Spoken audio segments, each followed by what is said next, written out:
Donc là, en fait, on arrive sur le site où on aimerait voir, d'ici quelques mois, 2000 m² de serre pour une production de cannabis à usage thérapeutique et bien-être.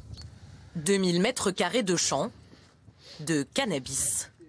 Le projet semble incroyable, mais cet agriculteur creusois y croit. D'ici l'année prochaine, il compte cultiver du chanvre, plante plus connue sous son nom scientifique, cannabis. Si je monte 2000 m² de serre, avec 2000 m², je vais pouvoir faire un chiffre d'affaires de 5 millions d'euros et créer 10 emplois. Alors que sur mon hectare de terre, actuellement, je crée 0 emploi en fait.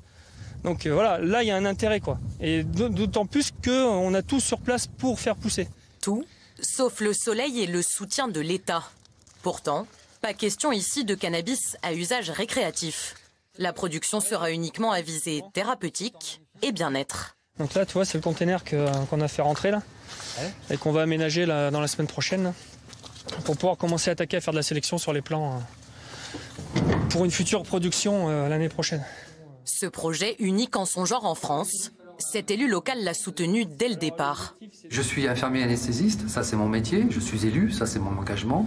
Au cours de mon exercice professionnel, j'ai rencontré beaucoup de patients qui avaient des scléroses en plaques, qui avaient des pathologies chroniques, des douleurs chroniques, qui utilisaient de plus en plus le cannabis pour pouvoir se soigner, au détriment des médicaments issus de l'opium.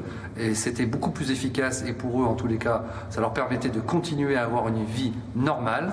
Et bien je me suis dit, c'est l'occasion de le faire. Et donc là, vous allez installer effectivement des lampes, tout ce qui va bien pour pouvoir permettre voilà. une pousse rapide, une floraison. Donc l'idée c'est on le fait en indoor fermé, chauffé, avec de la lumière. L'idée c'est de faire plusieurs cycles.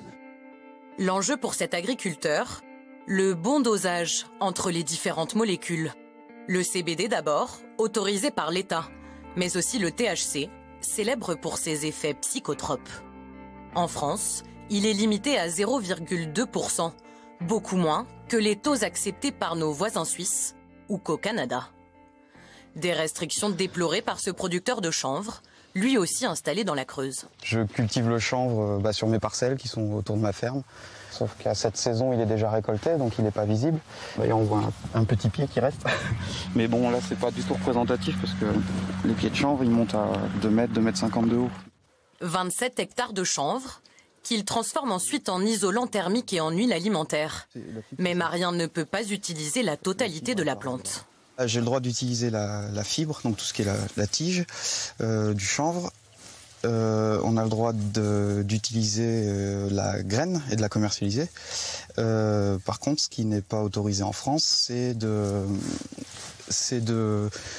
cultiver, de transformer, de commercialiser, par exemple la fleur, comme là, et la feuille. La réglementation européenne de l'Union européenne nous autorise à exploiter l'intégralité de la plante. En France, on est limité à la fibre et la graine. Moi, ça fait 5 ans que je suis installé. Au bout de 5 ans, je sors difficilement un SMIC. Le but du jeu, ce serait de mieux vivre de mon métier.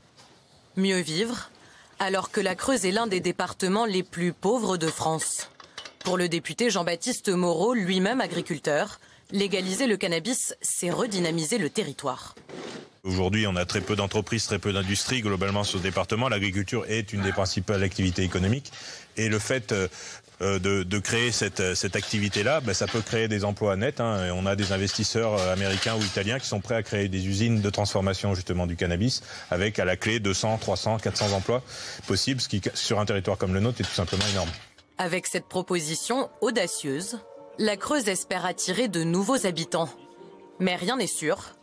L'État n'a pas encore répondu à la demande de dérogation du département.